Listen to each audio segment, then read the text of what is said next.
हम हाजिर हैं शनिवार दोपहर 12 बजे सिर्फ दूरदर्शन किसान चैनल पर।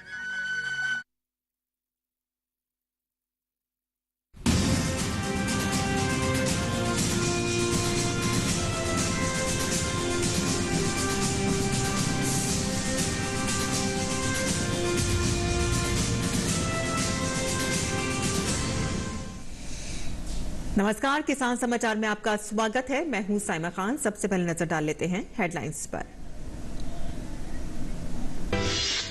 केंद्रीय मंत्री अनुराग सिंह ठाकुर ने मोटे अनाजों पर विशेष एपिसोड के साथ fit India healthy Hindustan talk series की लॉन्च। कहा कि पेशेवरों से जानकारी हासिल करें, स्वस्थ वर्धक खाएं, नियमित करें व्यायाम और रहें फिट।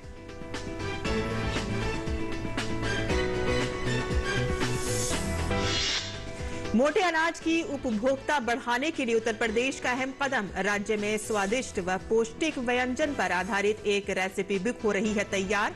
24 जनवरी को उत्तर प्रदेश दिवस के अवसर पर मुख्यमंत्री योगी आदित्यनाथ रेसिपी बुक का करेंगे विमोचन। भारतीय मौसम विज्ञान विभाग के 148वें स्थापना दिवस पर केंद्रीय मंत्री जितेंद्र सिंह का संबोधन। कहा कि जल्द ही अत्याधुनिक डॉपलर वेदर रडार नेटवर्क से पूरे देश को किया जाएगा कवर। विषम परिस्थितियों में मौसम की सटीक जानकारी से किसानों को होगा फायदा। मैदानी इलाकों में भी दिखने लगा पहाड़ों पर हो रही भारी बर्फबारी का असर। बर्फीली ठंडी हवाओं के कारण मैदानों में बड़ी ठिठुरन। मौसम विभाग ने दिल्ली एनसीआर में सोमवार से 3 दिनों तक शीतलहर चलने की जताई संभावना।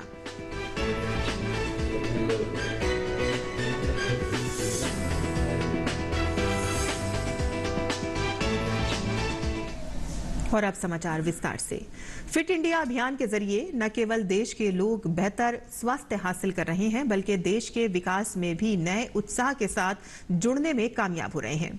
इसी कड़ी में केंद्रीय खेल मंत्रालय ने एक नई पहल की है। इसका नाम है fit India healthy Hindustan talk series.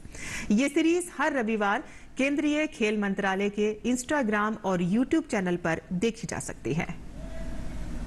प्रधानमंत्री नरेंद्र मोदी ने वर्ष 2019 में फिट इंडिया अभियान की शुरुआत की थी। इस अभियान को उसे आगे बढ़ाने और देश के जन जन को फिटनेस के साथ पोषण से जोड़ने की सोच में केंद्रीय युवा कार्यक्रम एवं खेल मंत्रालय ने एक अभिनव पहल की है, fit India healthy Hindustan series. इस सीरीज की शुरुआत रविवार से हुई है। इस सीरीज के पहले एपिसोड में स्वयं केंद्रीय खेल मंत्री अनुराग सिंह ठाकुर ने भाग लिया। माननीय मंत्री जी, आपने अपने ट्वीट के माध्यम से देशवासियों से भी आह्वान किया है कि वो इस सीरीज के साथ जुड़ें। आप किन मायनों में मानती हैं कि ये सीरीज हमारे देशवासियों के फिटनेस के लिए महत्वपूर्ण है?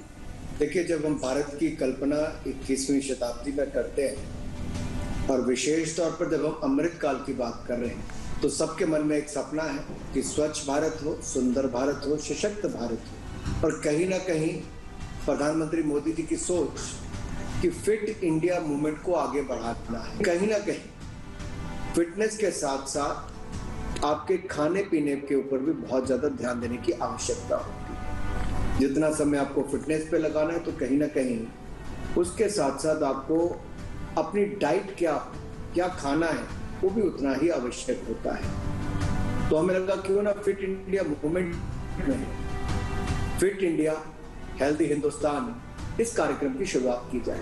अनुराग सिंह ठाकुर ने खिलाड़ियों और विभिन्न पोषण विशेषज्ञों से बातचीत की और फिटनेस के साथ सही खान पान के फायदों पर चर्चा की। अब मैं सबसे पहले तो संग्राम से पूछना चाहूंगा कि आपको क्या लगता है कि प्रोग्राम कैसे आम जनमानस का भलाई कर सकता है, उनको लाभ देगा, और आप इस प्रोग्राम से कैसे जुड़े? क्या आप भी खिलाड़ी रहते हुए कभी मिलेट के पदार्थ का इस्तेमाल करें, इनके मिलेट की प्रोडक्ट्स का इस्तेमाल करते रहे, और उसका कैसे लाभ मिलता है? आज की युवा पीढ़ी विशेष तौर पर जिनकी ईटिंग हैबिट्स, देखिए वेस्टर्न फूड की ओर तो बड़ी तेजी से भाग गई, लेकिन वो समझ नहीं पाए वो हेल्दी नहीं है। लेकिन जो हेल्दी है उसको खाने की जानकारी है, उसके बारे में जानकारी कम है, तो आप जानकारी देंगे तो लाभ मिलेगा। सर एक्चुअली आपने सही बोला है। देखिए, जो मैं तो गाँव में ही बड़ा हुआ हूँ मोस्टली, और गांव में जो मोस्टली जो हमारी डाइट का जो राज है वो मिलेट ही होता है, यानी मोटा अनाज होता है। चाहे वो ज्वार है, बाजरा है, रागी है, मगर 1960 में जो एक हरित क्रांति कह के वो मिलेट हटा दिया गया और दूसरा अनाज पैदा कर दिया गया ताकि वो थोड़ा ज्यादा निकलता है, मगर एक्चुअली बहुत लॉस है। जो अगर मिलेट खाते हैं तो हमें एक्स्ट्रा प्रोटीन, सप्लीमेंट, विटामिन खाने की जरूरत है ही नहीं, क्योंकि इसमें सब कुछ मिल जाता है। No show is complete without the participation of women, and we have Ms. Hina Bhimani with us. Let me ask her, Hina, welcome, and what kind of food and exercises would you suggest, especially for the senior citizen in winters, because it may change from season to season. We always talk about the youth, and I think we should also talk about the senior citizen, what they should have, what they should eat. You could guide us on that. Namaste, sir. Thank you for having me here. I feel anything that gives them more energy, because they feel deprived, they feel tired, they feel sleepy. So something that gives them energy to work, something that keeps them motivated. We can't give them fancy food, so like how we are talking about millets. इस series को मंत्रालय के Instagram और YouTube channel पर हर रविवार सुबह 11 बजे देखा जा सकता है। डिजिटल माध्यम से फिट इंडिया का यह अभियान अब विशेष रूप से युवा पीढ़ी तक पहुंच रहा है, ताकि भारत प्रधानमंत्री नरेंद्र मोदी के आह्वान पर दृढ़ता से आगे बढ़ सके। Bureau report, DD news.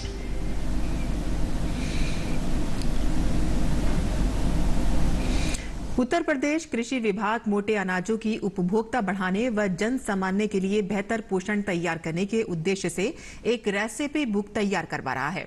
24 जनवरी को उत्तर प्रदेश दिवस के अवसर पर मुख्यमंत्री योगी आदित्यनाथ बुक का विमोचन करेंगे। उक्त बात प्रदेश के कृषि मंत्री सूर्य प्रताप शाही ने कही। उन्होंने कहा कि जन सामान्य के पोषण व स्वास्थ्य के लिए ये रेसिपी बुक काफी कारगर सिद्ध होगी। बाजरा की मठरी, लड्डू, हलवा, नमकीन, रागी खीर, कोदो पुलाव, केक आदि को स्वादिष्ट और पौष्टिक व्यंजन रेसिपी में शामिल किया जाएगा। सभी व्यंजन लोग अपने घरों में बना सकेंगे। मंत्री ने कहा है कि वर्ष 2023 को पूरी दुनिया अंतर्राष्ट्रीय मिलेट वर्ष के रूप में मना रही है। प्रधानमंत्री नरेंद्र मोदी ने संसद भवन परिसर में मिलेट्स का भोज देकर इसे बढ़ावा देने का संदेश दिया है। प्रधानमंत्री की पहल के बाद से उत्तर प्रदेश में ज्वार, बाजरा, कोदो, सावा, रागी का उत्पादन बढ़ाने का अभियान शुरू हो गया है। यहां किसानों को जागरूक और प्रोत्साहित किया जा रहा है। 24 लाख हेक्टेयर क्षेत्रफल में मोटे अनाज की खेती का लक्ष्य रखा गया है। यहां मोटे अनाज से संबंधित स्टार्टअप को प्रोत्साहित भी किया जा रहा है। आगे बढ़ते हैं, जहां भारतीय मौसम विज्ञान विभाग के 148वें स्थापना दिवस पर आयोजित कार्यक्रम में केंद्रीय मंत्री जितेंद्र सिंह ने कहा कि जल्द ही अत्याधुनिक डॉपलर वेदर रडार नेटवर्क से पूरे देश को कवर किया जाएगा, जिसकी मदद से देश के मौसम की विषम परिस्थितियों से संबंधित सटीक जानकारी हासिल करना आसान होगा। उन्होंने उत्तराखंड, हिमाचल प्रदेश के अलावा जम्मू और कश्मीर में कुल 4 डॉपलर वेदर रडार का अनावरण किया। इसके अलावा उन्होंने 200 एग्रो ऑटोमेटेड वेदर स्टेशन को भी राष्ट्र को समर्पित किया। मौसम विभाग से संबंधित क्षेत्रीय इकाइयों और चित्रकला प्रतियोगिता के विजेताओं को पुरस्कृत किया गया। विभाग से जरूरी महत्वपूर्ण पुस्तिकाओं का भी अनावरण किया गया। इस अवसर पर जम्मू और कश्मीर के उपराज्यपाल सहित उत्तराखंड और हिमाचल के मुख्यमंत्रियों ने वर्चुअली इसमें हिस्सा लिया। पिछले 8-9 वर्षों में मोदी जी के नेतृत्व में इस सरकार ने क्या क्या आयाम हासिल किए हैं, तो मुझे लगता है कि आंकड़ों सहित प्रमाणित करने वाली ये बात है कि 1947 से लेकर के 2014 तक यदि केवल 15 डॉपलर थे, तो पिछले 8 वर्षों में उनकी संख्या बढ़कर के 15 से 37 हो गई, दुगनी से ज्यादा। और अगले 5 वर्षों में 25 और उसमें जोड़ दिए जाएंगे, ताकि सारे देश का पूरा क्षेत्रफल उससे कवर कर दिया जाए। पहाड़ों पर हो रही भारी बर्फबारी का असर मैदानी इलाकों में भी दिखने लगा है। बर्फीली ठंडी हवाओं की वजह से मैदानी इलाकों में फिर से ठंड बढ़ने लगी है। मौसम विभाग ने दिल्ली एनसीआर में सोमवार से 3 दिनों तक शीतलहर चलने की संभावना जताई है। वहीं सफदरजंग में सोमवार को न्यूनतम तापमान 1.4 डिग्री सेल्सियस दर्ज किया गया। वहीं पालम में सोमवार को न्यूनतम तापमान 5.3 डिग्री सेल्सियस दर्ज किया गया। इसके साथ ही सफदरजंग और पालम में 1000 मीटर दृश्यता दर्ज की गई। उत्तर प्रदेश एक बार फिर ठंड की चपेट में है। बर्फीली हवाओं और शीतलहर से कई स्थानों में ठंड बढ़ गई है, जिससे आम जनजीवन प्रभावित हुआ है। लोगों को परेशानियों का सामना करना पड़ रहा है। ठंड से बचने के लिए लोग अलाव का सहारा ले रहे हैं।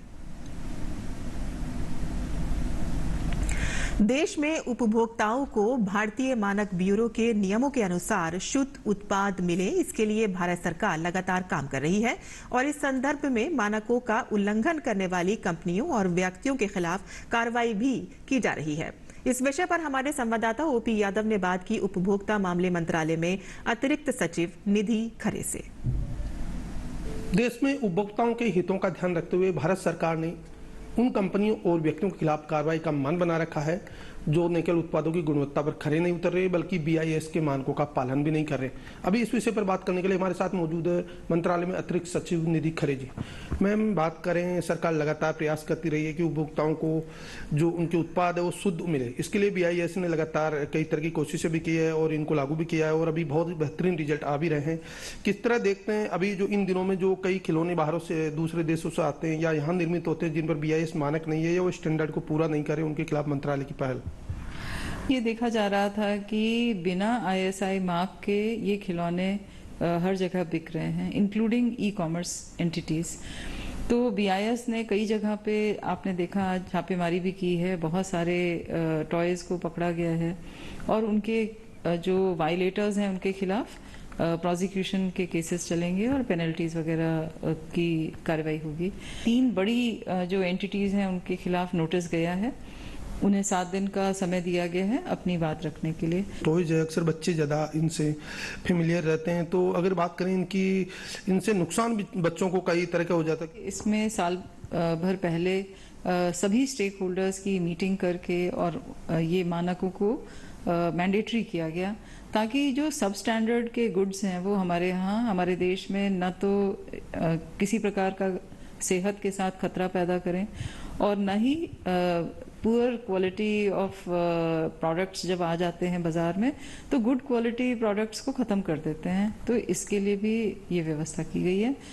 मानक और निगरानी के संदर्भ में नया साल है, देश के उपभोक्ताओं को विश्वास दिलाने और उनका सरकार प्रति जो निर्णय ले रही है, सरकार जो एक्शन ले रही है, उनके प्रति विश्वास लगातार बना हुआ है, तो क्या संदेश देना चाहेंगे? हमने लोगों को जागरूक बनाने के लिए एक कंट्री वाइड कैंपेन प्रारंभ किया था जिसमें कि जो हर हाउस होल्ड में जो सामग्रियां यूज होती हैं, जो उपकरण यूज होते हैं जैसे कि प्रेशर कुकर, हेलमेट और LPG स्टोव, इन सभी को लेकर के हमने एक कैंपेन प्रारंभ किया था ताकि कहीं पर भी बिना ISI मार्क के ये 3 प्रोडक्ट्स नहीं बिके।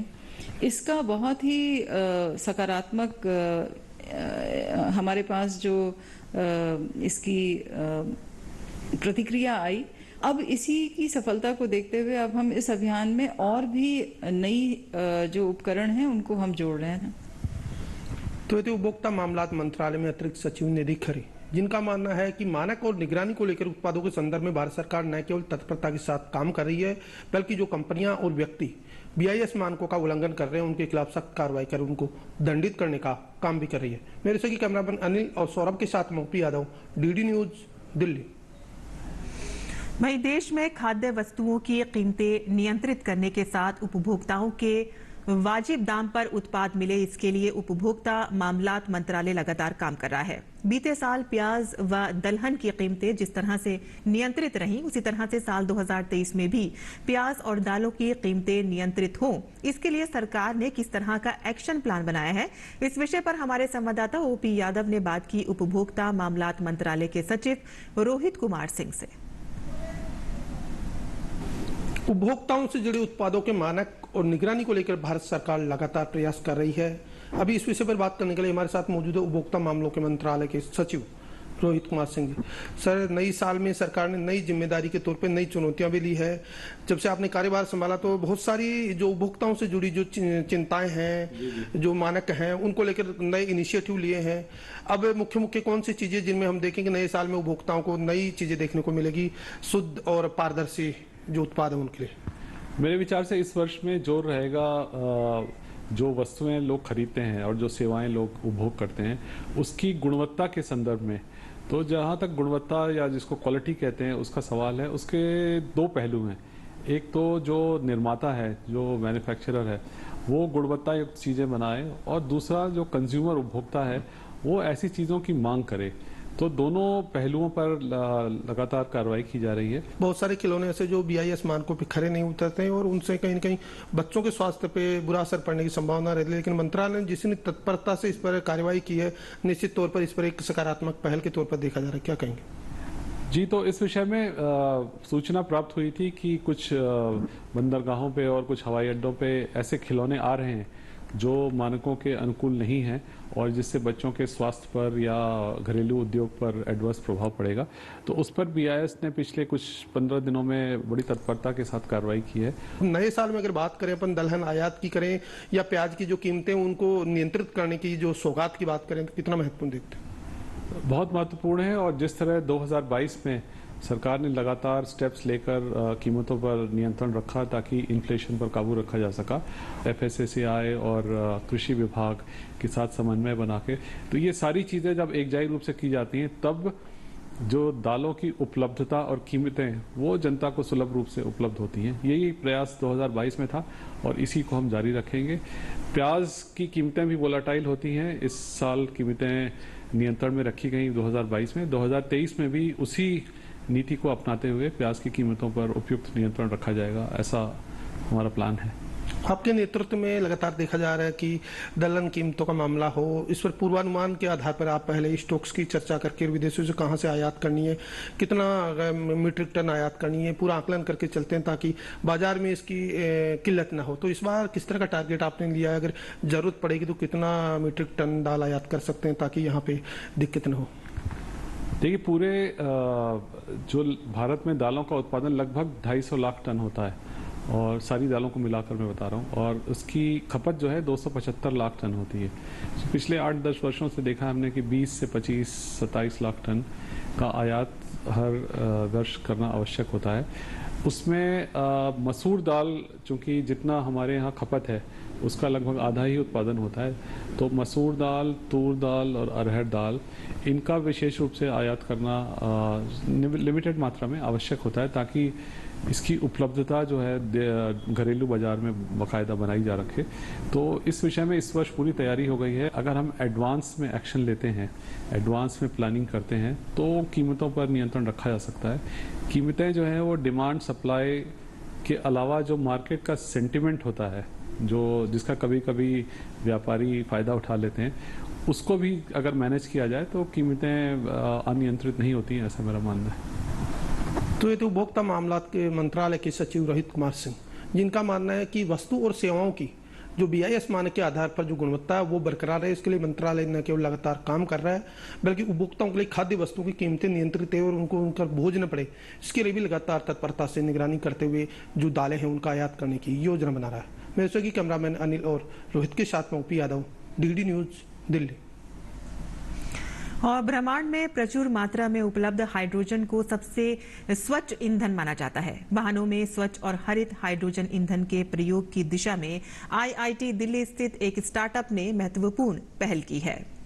एहॉट्स नाम के स्टार्टअप ने हाइड्रोजन ऑन डिमांड सिस्टम की शुरुआत की है। इस तकनीक की मदद से वाहनों में ईंधन की खपत में करीब 20% की कटौती संभव है, जो जीवाश्म ईंधन पर निर्भरता कम करने और कार्बन उत्सर्जन में कमी लाने में मददगार साबित हो सकता है।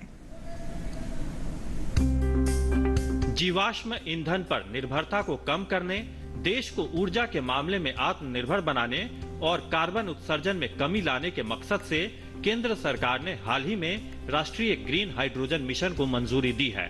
सरकार के इस महत्वपूर्ण प्रयास में सहयोग करते हुए IIT दिल्ली स्थित एक स्टार्टअप ने हाइड्रोजन ऑन डिमांड सिस्टम की शुरुआत की है, जो वाहनों के लिए स्वच्छ और हरित हाइड्रोजन ईंधन मुहैया कराता है। एहॉट्स नाम के स्टार्टअप ने ये स्वदेशी तकनीक विकसित की है, जो वाहनों में जीवाश्म ईंधन के इस्तेमाल को 20% तक कम कर कार्बन उत्सर्जन और प्रदूषण स्तर में कमी लाने में मददगार साबित होगा। इस तकनीक की सबसे खास बात यह है कि इसमें हाइड्रोजन के भंडारण यानी स्टोरेज संबंधी कोई समस्या पेश नहीं आती। हम हाइड्रोजन को बनाते हैं और उसको फौरन इस्तेमाल कर लेते हैं, इसीलिए हम कहते हैं hydrogen on demand.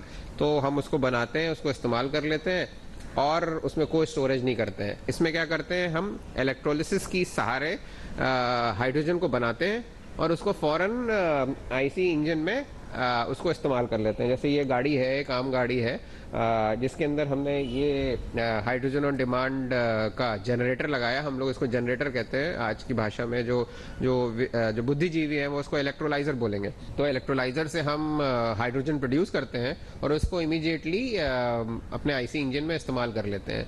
We regulate the hydrogen so that जो कंबशन है वो बेस्ट होता है। हाइड्रोजन क्लीनेस्ट फ्यूल है जिसकी वजह से जो टेल पाइप एमिशंस हैं वो स्टैंडर्ड से भी कम हो जाते हैं।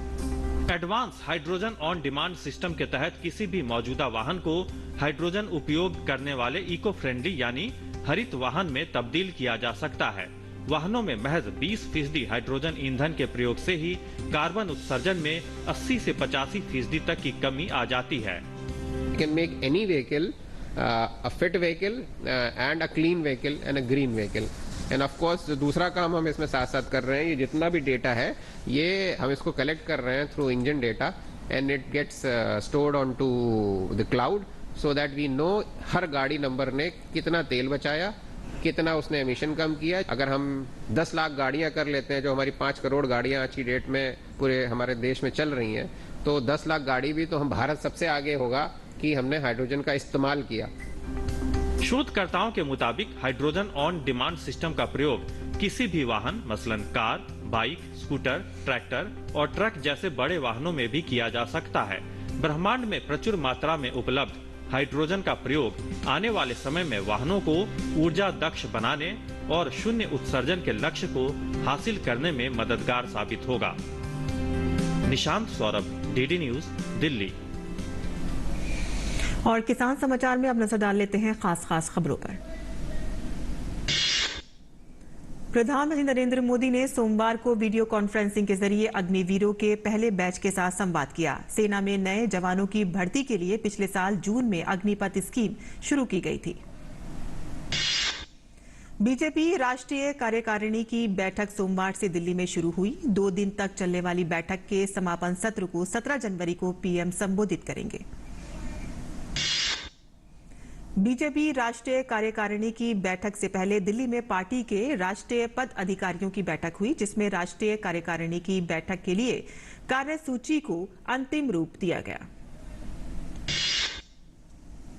रिमोट इलेक्ट्रॉनिक वोटिंग मशीन से वोटिंग कैसे होगी और इसकी क्या प्रक्रिया होगी, चुनाव आयोग ने राजनीतिक दलों के प्रतिनिधियों के समक्ष इसके प्रोटोटाइप को प्रस्तुत किया। आम बजट पेश होने में अब कुछ ही दिन बाकी हैं। वित्त मंत्री निर्मला सीतारमण ने कहा है कि वह मिडिल क्लास के लोगों की दिक्कतें समझती हैं। उन्होंने कहा है कि सरकार ने मध्यम वर्ग पर कोई नया टैक्स नहीं लगाया है।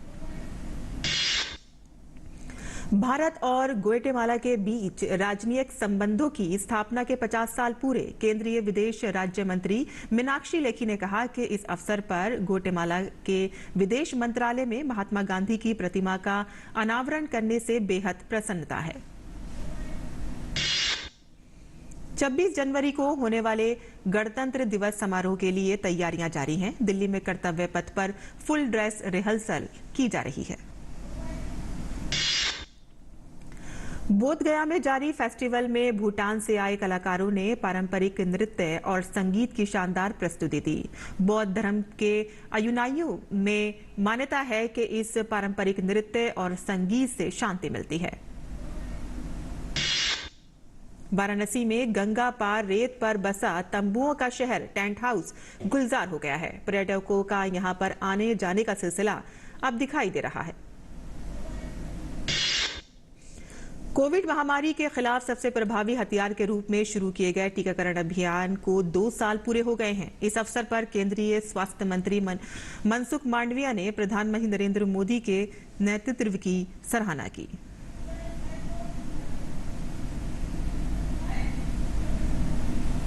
किसान समाचार में आज के लिए बस इतना ही। अनुमति दें। नमस्कार।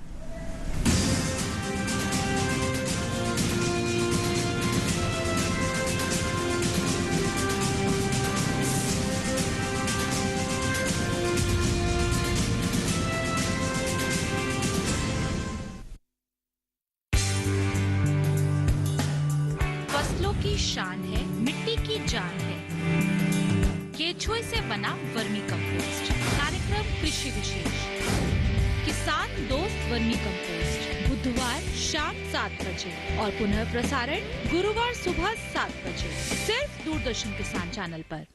On our Republic Day, as India comes together in all its beauty, diversity and strength,